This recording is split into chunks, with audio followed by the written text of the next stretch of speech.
Syrenka wanted Pakanakuck. She watched him, but never spoke to him. She never dared to approach or reveal herself.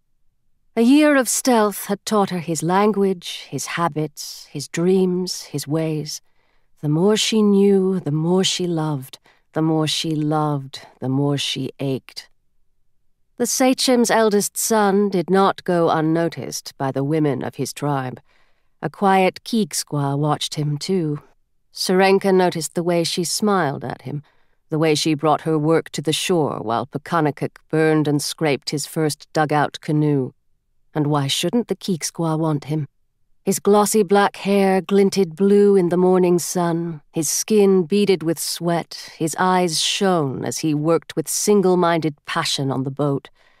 Syrenka read the Keegsquaw's shy silence for the desperate proclamation that it really was. The girl wanted Pakanakuck, too. She wanted a smile that was meant only for her. She wanted to know his deepest thoughts. She wanted to see him lift beautiful sons onto his shoulders and hug their warm, bare feet to his chest. She wanted to grow old with him. She wanted him to save her from emptiness. Syrenka's smoldering ache ignited into a fire.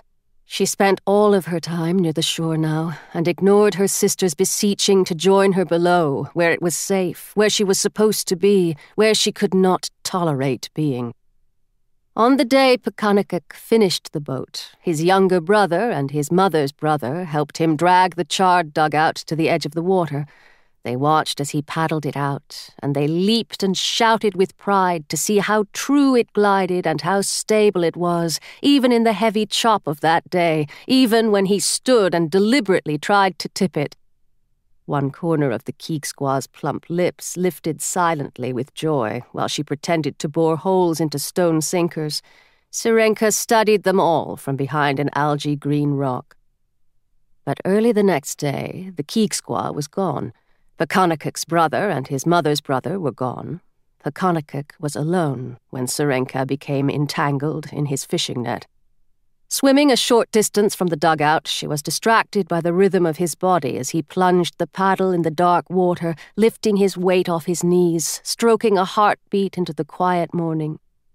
She forgot that he had set a net the evening before. It was cleverly anchored with rocks and suspended with cattail bundles until the fiber mesh collapsed around her and her own surprised thrashing caught her fin fast. Working quickly, she was almost free by the time he had turned his boat and eased it over the net. She was curled upon herself, tugging at her dark tail with her thick white hair in a bloom around her when she felt the cool shadow of the dugout move across her skin. She looked up, and her eyes caught his. They were brown-black, the color of a chestnut tumbling in the surf. Her own eyes would alarm him, she knew. She saw him take in a breath. He did not reach for his club, although he could have. He did not reach for his bow. He watched. She attended to the net and her tail. She lifted her arm and slashed at the remaining strands with the fin on her wrist, cutting herself loose.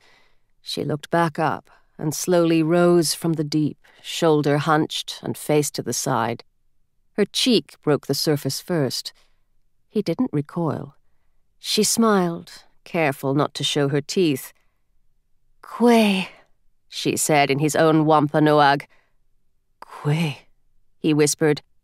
She tried to keep her voice smooth and quiet, unthreatening.